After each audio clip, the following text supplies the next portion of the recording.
সম্মানিত চাষি ভাইরা, আসসালামু আলাইকুম। কৃষিভিত্তিক ইউটিউব চ্যানেল চাষি রেজা এর নতুন আরেকটি এপিসোডে আপনাকে স্বাগতম। আজকের এই এপিসোডে আলোচনা করব আমন ধানের 1 বিঘা জমিতে অর্থাৎ 33% জমিতে কখন কি পরিমাণে সার দিতে হবে, এছাড়াও আরও জানতে পারবেন কি কি পরিচর্যা করতে হবে, এসব কিছুর বিস্তারিত তথ্য। তো তার আগে ছোট্ট একটা রিকোয়েস্ট, এখনও আপনারা যারা আমাদের এই চ্যানেলটি সাবস্ক্রাইব করেন নাই, অবশ্যই আমাদের চ্যানেলটিকে সাবস্ক্রাইব করবেন। আর অলরেডি যারা সাবস্ক্রাইব করেছেন তাদেরকে জানাই অসংখ্য ধন্যবাদ। তো চলুন কথা না বাড়িয়ে আমরা মূল আলোচনা শুরু করি। সম্মানিত চাষি ভাইয়েরা, আমন ধানের ভালো ফলন পেতে হলে করণীয় কি সে সম্পর্কে বিস্তারিত আলোচনা। আমন ধানের ভালো ফলন পেতে হলে অবশ্যই সঠিক সময়ে সঠিক পরিমাণে সার প্রয়োগ করতে হবে। আর এই সার 3 কিস্তিতে প্রয়োগ করতে হবে। প্রথম কিস্তি 8 থেকে 10 দিন, দ্বিতীয় কিস্তি 25 থেকে 30 দিনে এবং তৃতীয় কিস্তি 40 থেকে 42 দিনে। এভাবে 3 কিস্তি সার প্রয়োগ করবেন। এখন আমি গুরুত্বপূর্ণ তথ্য শেয়ার করব যা সবার জন্য জানা প্রয়োজন। এটাকে জীবনচক্র বলতে পারেন। ধান গাছের বৃদ্ধি পর্যায় 3টি: 1 দৈহিক বৃদ্ধি পর্যায়, 2 প্রজনন পর্যায়, 3 পাকা পর্যায়। ধান কোন স্তরে কতদিন থাকে তা ভালোভাবে মনে রাখবেন, এতে করে সার ও বালাইনাশক প্রয়োগ করতে সুবিধা হবে। সম্মানিত চাষি ভাইয়েরা, ধান কোন স্তরে কতদিন থাকে চলুন দেখে নেওয়া যায়। দৈহিক পর্যায়ে থাকে অঙ্কুরোদ্গম স্তর 2 থেকে 3 দিন, চারা স্তর 30 থেকে 40 দিন, রোপণ ও পুনরুদ্ধার স্তর 7 থেকে 8 দিন এবং কুচি স্তর 40 থেকে 42 দিন। প্রজনন পর্যায়ে থাকে কায়স্থর অবস্থায় 5 থেকে 7 দিন, থোর অবস্থায় 8 থেকে 10 দিন আর শীষ বের হওয়ার স্তরে 8 থেকে 10 দিন। ফুল অবস্থায় স্তর 4 থেকে 5 দিন।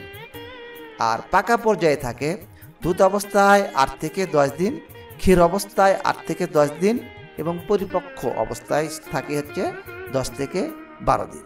সম্মানিত চাষি ভাইরা, এখন জেনে নেওয়া যাক প্রথম কিস্তিতে কি পরিমাণে সার প্রয়োগ করবেন। প্রথম কিস্তিতে সার প্রয়োগ করতে হয় রোপণের 8 থেকে 10 দিনে। কি পরিমাণে এবং কি কি সার প্রয়োগ করবেন চলুন জেনে নিন। 1 বিঘা বা 33% জমির জন্য ইউরিয়া সার 10 কেজি, টিএসপি 10 কেজি, এমওপি সার 7 থেকে 8 কেজি এবং বোরন 1 কেজি। এছাড়াও ভালো ফলন পাওয়ার জন্য অবশ্যই রোপণের 20 দিনের মধ্যে সালফার গ্রুপের কোমোলাস অথবা থিওভিট স্প্রে করবেন।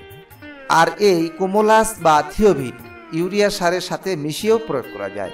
কিভাবে প্রয়োগ করবেন এ সম্বন্ধে আমাদের একটি ভিডিও দেওয়া আছে, চাইলে আপনি দেখে নিতে পারেন।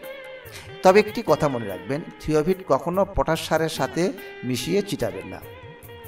সম্মানিত চাষি ভাইরা, চলুন এবার দ্বিতীয় কিস্তির সার প্রয়োগ করতে হয় কতদিন জেনে নেওয়া যাক।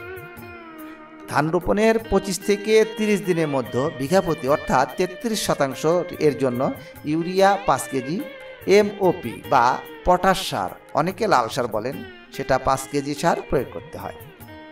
আর তৃতীয় কিস্তির সার প্রয়োগ করতে হয় 40 থেকে 42 দিনের মধ্যে। তবে অবশ্যই জমি পরিদর্শন করে প্রয়োজন অনুযায়ী যদি আপনারা ধান গাছের গ্রোথ বেশি হয় তাহলে আমরা ইউরিয়া সার কম দিব বা ইউরিয়া সার আমরা দিবই না। আবারও বলছি, যদি গ্রোথ বেশি হয় তাহলে আপনারা ইউরিয়া সার দেবেন না।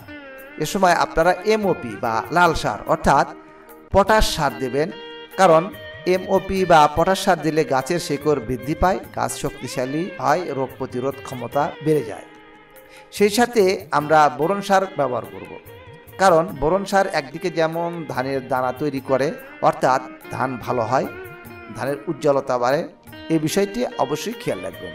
সম্মানিত চাষি ভাইরা, অনেকে টিএসপি সারের পরিবর্তে ডিএপি সার ব্যবহার করেন। এক্ষেত্রে আপনি যদি ডিএপি সার ব্যবহার করেন তাহলে ইউরিয়া সার কম ব্যবহার করতে হবে, অর্থাৎ 4 থেকে 5 কেজি ইউরিয়া সার কম ব্যবহার করুন।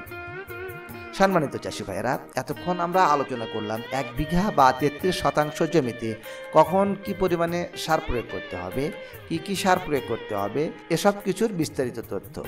আমাদের এই চ্যানেলে ফসলের রোগ ও পোকামাকড় দমন ব্যবস্থাপনার ওপর প্রতিনিয়ত ভিডিও আপলোড করা হয়। এছাড়াও এই চ্যানেলে ফসলের রোগ ও পোকামাকড় দমন ব্যবস্থাপনার ওপর অনেকগুলো ভিডিও দেওয়া আছে। আজকের ভিডিওটি যদি আপনার উপকারী মনে হয় তাহলে অবশ্যই চ্যানেলটিকে সাবস্ক্রাইব করবেন। আর ভিডিওটি ভালো লাগলে লাইক, কমেন্ট, শেয়ার করবেন। আজকের ভিডিও এই পর্যন্তই। সবাই ভালো থাকবেন। আল্লাহ হাফেজ।